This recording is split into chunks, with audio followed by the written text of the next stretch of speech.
Welcome to the ShadowBear Story Sessions, the podcast about brutally dark, hilariously insane, old fairy tales and folk tales. We're going through the original versions of Grimm's fairy tales, story by story.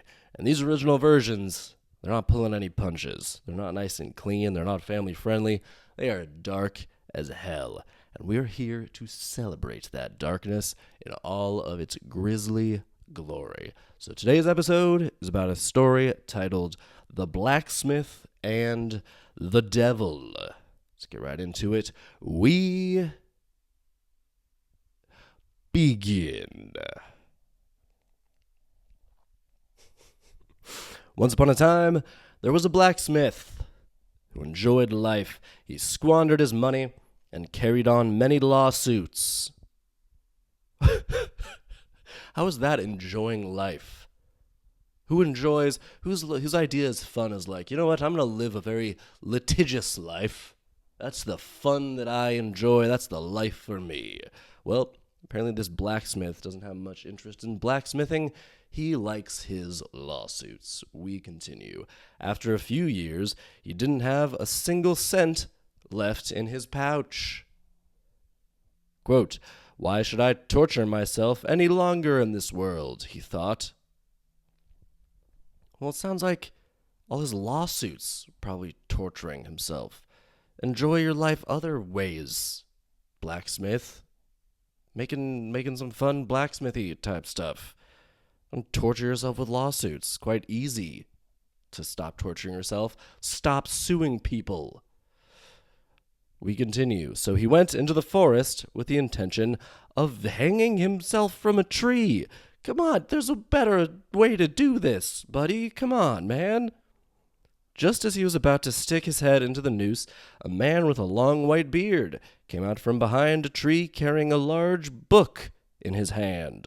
"Listen, blacksmith," he said, "write your name down in this large book, and for 10 long years you'll have a good life. But after that, you'll be mine, and I'll come and fetch you." All right, well, yeah, this is clearly the devil. This is obviously the devil here. But there's so many other routes. There's so many other things to do than this particular path. Apparently, all we know that this guy did with his life was lawsuits. Do literally anything else, and you'll probably have a better time and enjoy your life more so than he is. And you won't want to go into the woods with a noose and be confronted by the devil. "Who are you?" asked the blacksmith. "I'm the devil." Yeah, obviously. "What can you do?" the blacksmith asked. "I can make myself as tall as a fir tree and as small as a mouse." It's not, as far as devil powers go, not really that impressive. Just like big or small? No, that doesn't really help him enjoy his life anymore, you know? It's not really a transferable skill, is what I'm saying here. The blacksmith asked, "Then show me. Seeing is believing." All right, whatever. Thereupon, the devil made himself as tall as a fir tree and as small as a mouse. "That's good," said the blacksmith. All right, yeah, I guess he delivered. "Give me the book, and I'll write down my name." After the blacksmith had signed his name, so that was all it took. Blacksmith was like, "Okay, you can make yourself big and small, so I guess I'm on board with your plan." He's not, like, questioning the morality of what he's doing or the possible consequences after 10 years. Also, 10 years isn't that long. It says 10 long years. If I can get maybe 40 or 50 more years of a good life, then that's sounding a little more appealing. Then again, this was olden times. People died when they were 32, and that was a good long life. So maybe 10 years, as far as this guy's concerned, is longer than any of us have to guarantee a good life for ourselves. But yeah, this guy saw this old man become large and then small again, and is like, "All right, I'm sold." So, After the blacksmith had signed his name, the devil said, "Now just go home, and you'll find chests and boxes filled to the brim.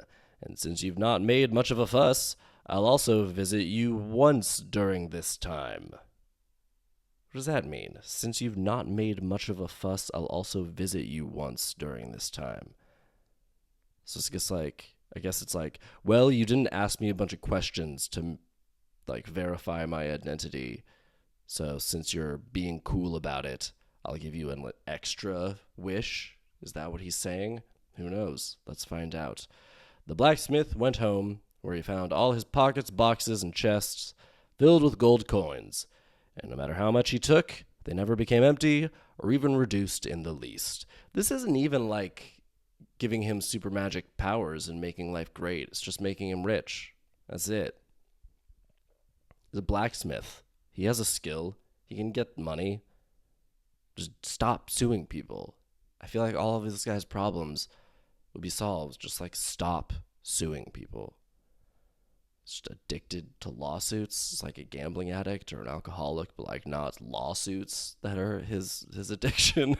Who knows? This is a very weird character who I'm having a hard time finding sympathy for, if we're being honest. We continue. So he began his merry life once again. Don't know how merry it is. Invited his comrades to join him and was the happiest fellow in the world. All right, happiest fellow in the world. After a few years had passed, the devil stopped by one day, as he had promised, to see how things were going. On his departure, he gave the blacksmith a leather sack and told him that whoever jumped into this sack would not be able to get out again until the blacksmith himself took him out. So it's like a kidnapping bag? It's a weird gift. Also psychotic. And like kind of unsettling if the blacksmith thinks this is fun. I would not enjoy this gift. It's just a kidnapping sack. That's terrifying. It's like, this isn't fun. This isn't going to make anyone happier. It's just sad and scary. I don't want this. But the blacksmith got it. Indeed, the blacksmith had a great deal of fun with it. All right, so the blacksmith is a terrible person. That's what we've just found out now. Now we just found out the blacksmith is a terrible person. Because if you have fun with a kidnapping bag, then you're definitely awful. And I kind of don't want good things for this character anymore. I kind of think this blacksmith deserves any bad thing that happens to him now. All we know about him at this point as a character is that he loves suing people and kidnapping people. This is a horrible person, and I don't want him to be happy by the end of this. Is sort of where I'm at the moment. He hasn't done a single good thing for anyone, and has sued people and kidnapped people. So we continue. Blacksmith had a great deal of fun with it. When the 10 years were over, however, the devil returned and said to him, "Your time is up, and now you are mine. Get ready for your trip." "All right," said the blacksmith, who swung his leather sack over his back and went away with the devil. So he gets to keep this sack where they're going. And I mean, if he just ends up using it on the devil, then that's a really stupid resolution. I'm sorry if I'm ruining it, but it's just too obvious of a thing. I'm hoping that's not what happens, and there's a little bit of a twist here, but we will find out. When they came to the place in the forest where the blacksmith had wanted to hang himself, he said to the devil, "I want to make sure that you're really the devil. Make yourself as large as a fir tree and as small as a mouse again." We see where this is going. We for sure see where this is going. Also, what a stupid thing to say. Be like, what do you mean you want to make sure I'm the devil? You know I'm the devil. I did the big small thing before, and I gave you a magic kidnapping bag. I'm obviously the devil. This is stupid. We continue. The devil was prepared and performed his feat. It's like the one trick he can do. He's the devil. He should be able to do way more than this. But just as he changed himself into a mouse, the blacksmith grabbed him and stuck him into the sack. Obviously that was going to happen. Then the blacksmith cut off a stick from a nearby tree, threw the sack to the ground, and began beating the devil, who screamed pitifully and ran back and forth in the sack. Yet it was all in vain. He couldn't get out. Why not? He's the devil. It's his own powers. It's his own magic that are making this kidnapping sack. Why can't he undo his own magic? Ugh. Finally, the blacksmith said, "I'll let you go free if you give me the sheet from your large book on which I wrote my name." The devil refused at first, but eventually he gave in. The sheet was ripped out of the book, and the devil returned home to hell, annoyed that he had let himself be duped and beaten as well. Yeah, that would be pretty annoying. Meanwhile, the blacksmith went home to his smithy and continued to live happily as long as it was God's will. It's not God's will. What he's talking about, as long as it was God's will. It's not God's will. None of this is happening from God's will. It was the devil who got you to this point, and now you're going rogue, so you're outside of anyone's will. You're kind of doing your own thing here, and you're also not a good person at all. I'm not rooting for you either, blacksmith. Also, the devil is just not... He's just going to leave him. Just going to be like, all right, guess you win. Because, like, he's out at this point. Presumably, he can do his own thing and is not, like, going to be happy that he got outwitted by this guy. So he's going to come back. And I would recommend he come back in the shape of being as large as a tree and stop this guy. Right? Do something. Can't go out like that. Devil, what you doing? Come on. We continue. Talking about the blacksmith. Finally, he became sick, and when he realized death was near, he ordered 2 long nails and a hammer to be put into his coffin. This was done, just as he had instructed, and after he died, he approached the heaven's gate and knocked. However, St. Peter refused to open the gate because the blacksmith had lived in league with the devil. That makes sense. When the blacksmith heard this, he turned around and went to hell. But the devil wouldn't let him enter, for he had no desire to have the blacksmith in hell, where he would only make a spectacle of himself. That is hilarious. The devil's like, no, you can't come in here. You're just going to gloat the whole time that you outsmarted me that one time when you made me a mouse in a bag. So he's just like bitter. He's not even going for revenge here. He's just like, I'm mad at you. You can't come in here. But also good, right? The devil wouldn't let him enter because he had no desire. I mean, why wouldn't the devil let him enter? The devil is the hell is his domain. He'd be able to do whatever he wants to him there. That's like the perfect place for him to get his revenge. He could torture him literally forever.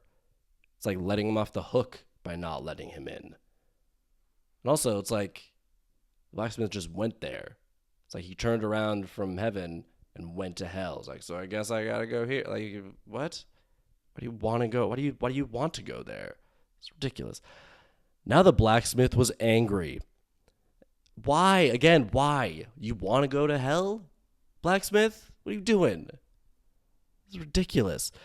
Now the blacksmith was angry and began to make a lot of noise in front of hell's gate. A little demon became curious and wanted to see what the blacksmith was doing. So he opened the gate a little and looked out. Quickly, the blacksmith grabbed him by the nose and nailed him solidly to the gate of hell with one of the nails he had with him. So he brought The cop, you can't bring it with you. That's literally a phrase. You can't take it with you. Just because they put that stuff in his coffin doesn't mean he's like walking around with all this stuff now. And it definitely doesn't mean that it would work on demons. Demons are pretty powerful.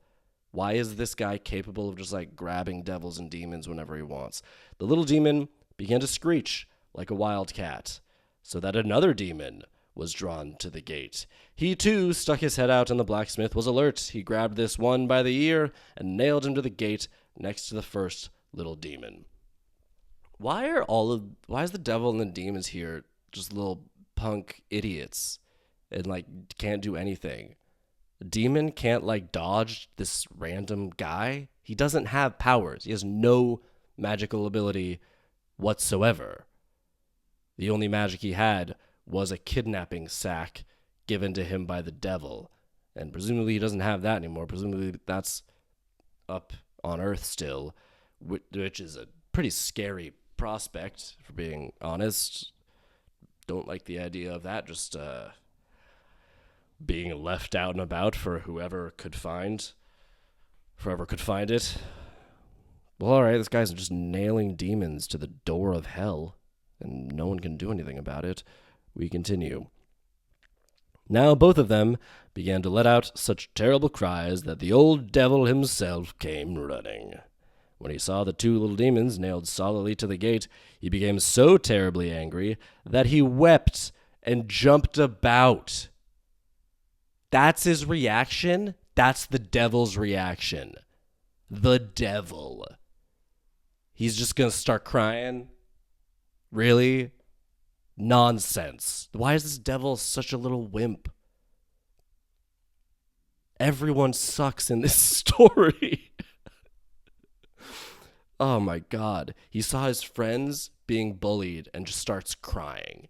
That's what the devil is doing right now. My god. Then he ran up to heaven to see the dear Lord. Now he's crying to his mom. That's what's happening here. Once there, he told the Lord that he had to admit the blacksmith into heaven. What? No. It's like, hey, God, this guy's being really mean to me. He's nailing my demons to a gate. You gotta let him in. He's so mean. Sounds like he should be in hell. Sounds like he's terrible. So definitely should go to hell. What is going on here? There was nothing anyone could do to stop the blacksmith, the devil said. No one's tried. You haven't tried. You were so humiliated by that really obvious make yourself small ruse while I have the kidnapping bag that you gave me that you haven't even attempted to stop this guy. Couldn't God stop him? God should just be like, hey man, dude, you're the devil. This is what you become? You're this much of a wimp? Your ego is this fragile? Jeez, do something about it. There's gotta be. I didn't realize you were this pitiful. How are you a nemesis or counterpart to me in any way if this is your reaction to stuff? My God. There was nothing anyone could do to stop the blacksmith, the devil said. So the blacksmith would continue to nail all the demons by their noses and ears, and he, the devil, would no longer be master in hell. Well, I mean,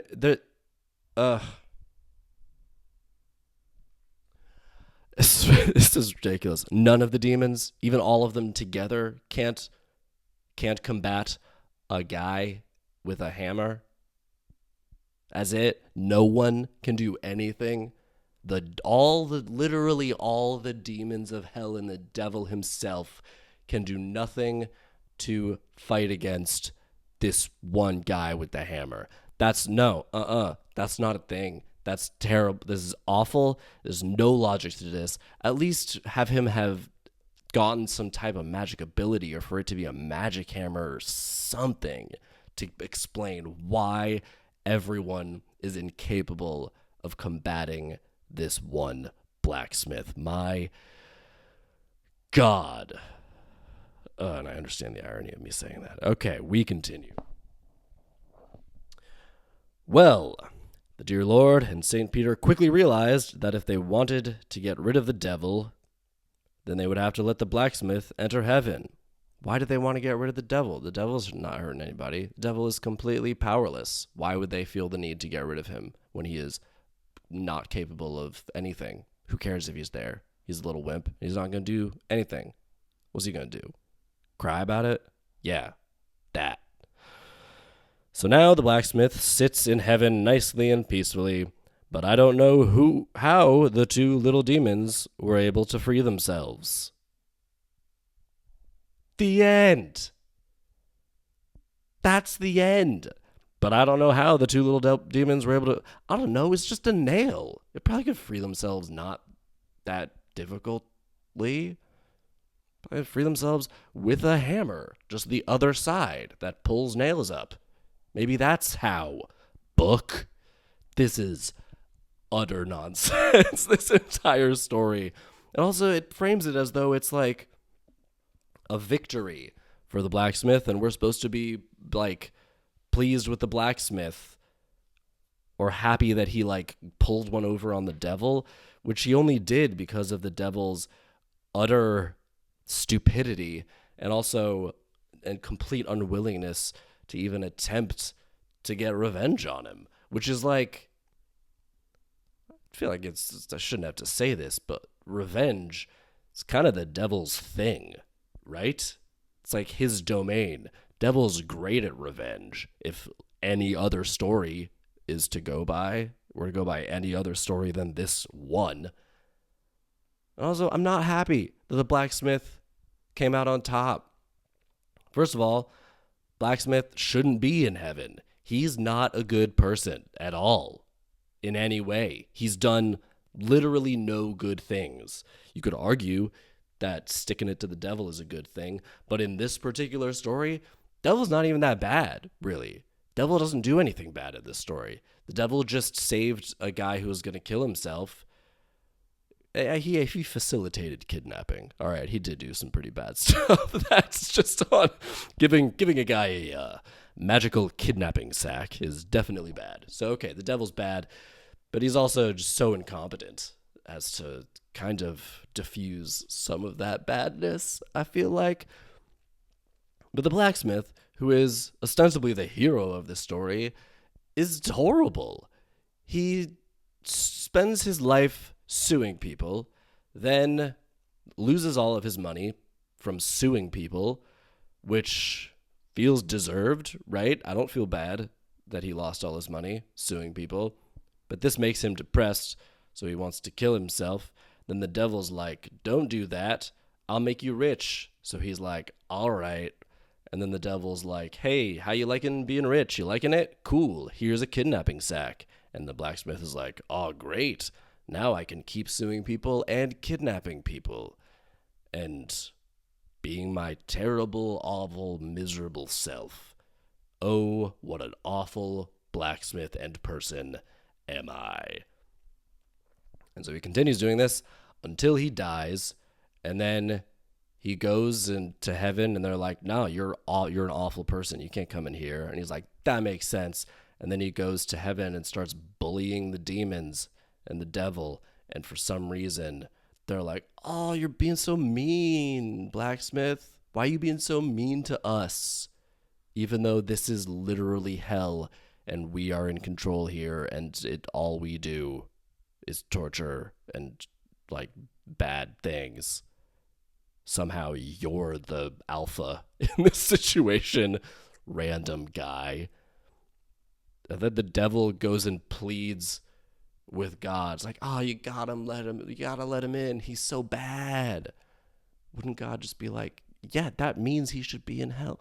This is nonsense. This is utter nonsense. Blacksmith is terrible and has no redeeming qualities. No one here has redeeming qualities. No one here is making any decisions or has any motivations that make any sense. No one, all right, I'm gonna have to do something with this. It's gonna be an anti-hero because the blacksmith is just terrible. Man. I got my work cut out for me on this one. What's the moral of this one? There's no moral of this one. I'm not. It's an insult to the sensibility of the reader to even try to come up with a moral for this one. This is utter nonsense. Okay. I got more work cut out for me. Let's adapt this thing. Okay.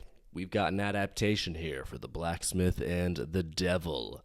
This one is going to be a movie. And we start with a detective. Now, of course, I thought about starting with a lawyer for obvious reasons, but I don't want to risk this feeling too close to like something like Better Call Saul or something like that. It's a morally dubious anti-hero kind of character. We're starting with a detective, going a different way. There's been plenty of morally dubious anti-hero detectives as well, but I'm going to do it my way. I guess I could do a lawyer my way too, but whatever, we're doing a detective. I made the call, it's done. And this detective will be played by Ethan Hawke. I love Ethan Hawke. I love the new sort of like roguish gray hair swept back Ethan Hawke. He looks cool as hell these days. I'm loving it. And now, Detective Ethan Hawke, he knows that there are a number of corrupt police and detectives in his department, and he takes it upon himself to try to suss them out and find these corrupt officers and put them behind bars. And the head of organized crime in the city is a powerful figure played by Michael Shannon. Love Michael Shannon. He's great in everything, especially as a villain. He's really got that he's got like a sort of simmering, kinetic sort of energy to him. You know, you never know what he's capable of or what he's going to be doing one moment to the next. He can just burst out into a fury of rage and destruction. Love it. So, for many years, there's been this game of cat and mouse between Detective Ethan Hawke, and he's been doing a good job of finding and apprehending Michael Shannon's his rats in the police department. And Ethan, he's got a wife, he's got 2 kids, son and a daughter. The son in his 20s, a teenage daughter, and he leads a good life. He makes a modest living, and he has the respect of the people in his department, even though people keep him a bit at arm's length, just because they know he's targeted by the biggest crime boss in the city. But still, he has respect. He's very well respected, and he has the respect and love of his family as well. And then one day, Ethan Hawke is at work. He's in the office. He gets a call. His face drops. His own son has been found dead. He shows up at the crime scene. He's in a fury. He doesn't know what to do with himself, and they tell him it's Michael Shannon's guys. And Ethan, he's enraged. Then they say, no, Ethan, Michael Shannon's guys didn't kill your son. Your son was one of Michael Shannon's guys. He was on their side in this confrontation. And Ethan, he's just like, no, there's no way. You must have it wrong. They're like, we're sorry. It's certain. We're 100% sure it's the truth. And Ethan, he just spirals. He blames himself. There's this guilt. He thinks I pride myself on finding Michael's guys, and I didn't even know he'd gotten to my own son. And it consumes him. His department loses respect for him because they think, at best, Ethan didn't even know his own son was working against them all. And at worst, Ethan works for Michael Shannon and has been this whole time. And one of the police members in the department, he's like, maybe that's why you're so damn good finding Michael Shannon's guys, because he's telling you and selling them out. So we never looked at you, Detective Ethan Hawke. And he's like, what are you talking about? I've been delivering blows to Michael Shannon for decades. And they're like, then why is he as powerful as ever? Ethan, why? And this consumes him. And his wife, she's like, I can't do this anymore. And she takes their daughter and goes to stay with her mother in another state to protect her. And Ethan, he's just consumed by guilt for all of this. And he has a breakdown. He freaks out in the station. He punches a guy, he gets fired, and he's just totally self-destructive. On a self-destructive path, he goes to a bar, picks a fight with the toughest guy he can find. He just gets his ass kicked in the alley out back. And he wakes up bloody in a bathtub. And he looks around and he finds himself in quite a nice room. He doesn't know what to make of it. And then he goes out. The door opens. Someone leads him into a sitting room. And there he sees Michael Shannon. Michael tells him that the chief of police himself was always corrupt. Not owned by him, though. Chief of police is owned by a corrupt congressman. And Michael's like, the world's convinced you I'm the devil, 'cause I get my money a certain way. But am I? They keep you in a prison and tell you you're free. That's the world, Ethan. That's free society. Is it really free? At least in my world, my people know that they really are free, 'cause they're not playing by their rules. We play by our own rules. You know, something like that. And Ethan's like, so what? Why did you bring me here? Why are you telling me this? Michael says, don't you get it? This is a war. This is a war. You thought you were on the right side, but you weren't. I was born and raised in this town just like you. We went to school together, and they swept in here with their big bucks, and they took our home from us. Ethan, your son was a good soldier in that fight. Don't you want to do right by him? And Ethan's like, don't you talk about my son. You got my son killed. And Michael says, I was trying to protect him. At the end of the day, I was trying to protect him from you. And Ethan just, he flips out. He loses his mind. Michael just talks him down. He's like, make it right. Do right by him. And Ethan asks, how? How do you propose I do that? And Michael says, well, in this war, our side needs detectives too. We need information as well. And so Ethan starts to work for Michael Shannon. And he gets a whole team of criminals and scoundrels that work for him and gather information for him. So we've got this, like, organized crime police department, basically, like the equivalent of a police department, but for the mafia, which I think just as a concept sounds cool as hell. That could be a TV show on its own. And so they're gathering information, and the more he learns, he finds out that Michael Shannon isn't all wrong. The congressman and the chief of police are dirty and rotten as hell. And so Michael Shannon's side, he starts delivering some big wins for Michael Shannon and his side. He finds ways of undermining the insider training and all the backdoor deals this congressman is making. Let's say the congressman is played by Adrian Brody. I like that. And the chief of police is Harvey Keitel.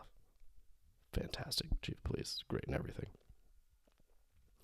And so they start delivering wins and taking down people that the congressman and the chief of police are putting in power, and he's getting closer and closer to taking them down themselves. But he's also seeing the way Michael Shannon uses his own people, often using them and knowingly putting their lives in danger. And one day he sees Michael Shannon knowingly sacrifice the lives of a handful of his own men, and he calls him out. Michael Shannon says, in a war, the general sometimes has to make decisions knowing his men will die, but in service of winning that war. But Ethan, he's just got a hard time wrestling with this. And of course he wonders if that's what's happened to his own son. Michael sent him to his death. And then one day, Ethan is diagnosed with an inoperable brain tumor, and he's told he has 2 months to live. And he tells Michael that he'll help him with one last mission to finally take down the congressman and the chief of police. And the mission, it goes well, and they manage to kidnap and extract the congressman and the chief of police, and they tie them each to a chair in a warehouse. And Michael Shannon, He's seated opposite them. Michael Shannon, he gives them this big speech, Michael does, and he says, "Now, I know I'm not a good guy, but you've convinced the world that I'm the devil. Really, I'm just the devil they know, because I'm on this side of the law. So I look like I would be the devil, wouldn't I? And I guess in your minds that'd make you God." And he points to the congressman. And then he points to Harvey Keitel. He's like, "And I guess you're bloody Jesus." And he just waves his hand towards him. "But you both know you're devils too. You're worse devils than I could ever be."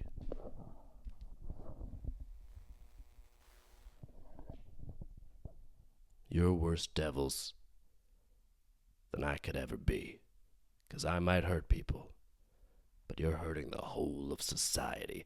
You're hurting the future of every single soul on this earth.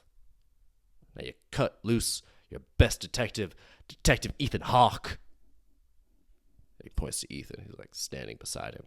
He continues, "But for me, he's gone and assembled a whole pile of evidence as to why you should rot in prison for the rest of your days." And he points to a giant series of stacks of papers that have been set up on the concrete floor of the warehouse. It's like between the two of them. They're tied up. There's Michael Shannon on the other side, and in between them, there's a big pile of papers. And Michael continues, "But you won't rot. You're going to die right here and now. And the greatest son of this city, the man who sealed your fate in paper, is going to seal your fate in blood." And he gestures to Ethan Hawke, who pulls out a pistol, and he points it at Adrian Brody, and he says, "All I care about is that the sons and daughters of this city don't suffer the same fate that mine did. So every devil will die." And he turns the gun and he shoots the two henchmen standing behind Michael Shannon, and he slams the pistol down on Michael Shannon's head. Twist. And when Michael Shannon wakes up, he sees that he's been tied to his chair as well. And he sees Ethan Hawke dumping another box of documents onto what is now almost a small mountain of files and papers in the middle of the warehouse between him and Adrian Brody and Harvey Keitel. And Michael he's shocked. He starts to say, what are you doing, Ethan?" But Ethan cuts him off, and he says, "Those are yours. Those are the documents that'll bury you, same as them. And there's a copy of every single one of these documents currently arriving at the doorstep of the one police officer I trust." And then he points to Harvey Keitel, chief of police. "And the only one of your advisors I trust." And then he points to Adrian Brody. "And the only one of your lieutenants that I trust." And he points to Michael Shannon. "And also the only journalist in this town that I trust, just to make sure every shred of dirt that you ever tried to bury under the rug gets out. And that every single one of you make an example of the devil that each of you are." And Adrian Brody says, "So now what?" And he says this. As he's saying this, we see Michael Shannon look down, and he sees that the floor is it's a little slick. There's a shine to it, and he just shakes his head knowingly. And Ethan Hawke says, "What, were you not listening? Every devil will die." And he flicks a lighter, and he throws it on top of the giant pile of documents. And he turns his back, and he walks away. And the three men who are tied up, they just start yelling and cursing at him, and then they start yelling and cursing at each other as Ethan walks out the door, and it swings closed and clatters closed behind him. And the fire is at the top of the mountain of documents, and it starts creeping down the sides. And as the three men continue shouting their vitriol at each other, and the whole of the mountain of documents is now burning, that flame reaches the floor. And the instant it reaches the floor, it catches that flammable liquid that Ethan had coated the floor with before they'd even arrived that night. and the flames shoot out across the entire floor and up to the walls, and the whole place goes up. And then we cut to a shot of Ethan Hawke sitting on a comfortable cushioned bench by a lake with a blanket over his shoulders, and his daughter and his wife come sit beside him and hand him a cup of tea, and he's as at peace as he'll ever be, to live out his remaining days with the two people he loves most in the world, knowing that he took the devils he knew out of this world. And maybe he sees himself as a bit of a devil as well, because he knows that he's responsible for people's deaths, and that plays on his conscience. It always did. And maybe he's comforted in a weird way, knowing that he'll soon be gone as well. Fade out. It's bittersweet, that ending, but I do think it's interesting. I like it. And I liked that one. If you can't tell by me, I wanted to stick close to the words. That's why I was making sure to read it quite carefully, even though I feel like I did jumble the words once or twice there. Hopefully not at too climactic or intense moments. There was one where I definitely did. But oh well, that's how this goes. I'm one taking it, doing it all at once. You get the reel. Sometimes you get good moments. Sometimes I jumble it up a little bit. But I think that's interesting. I had fun writing that one. I really enjoyed that one. It was, yeah, I hope you liked it. And I'll call it, of course, Every Devil Will Die. I like that title. I think that title is dope as hell. So that's it. That's the it's adaptation for that one. And there we go. That'll do it for this episode of the ShadowBear Story Sessions. Next time, let's see what our story is next time. Next time, we got a story titled The Three Sisters. Ooh. It's got some length to it.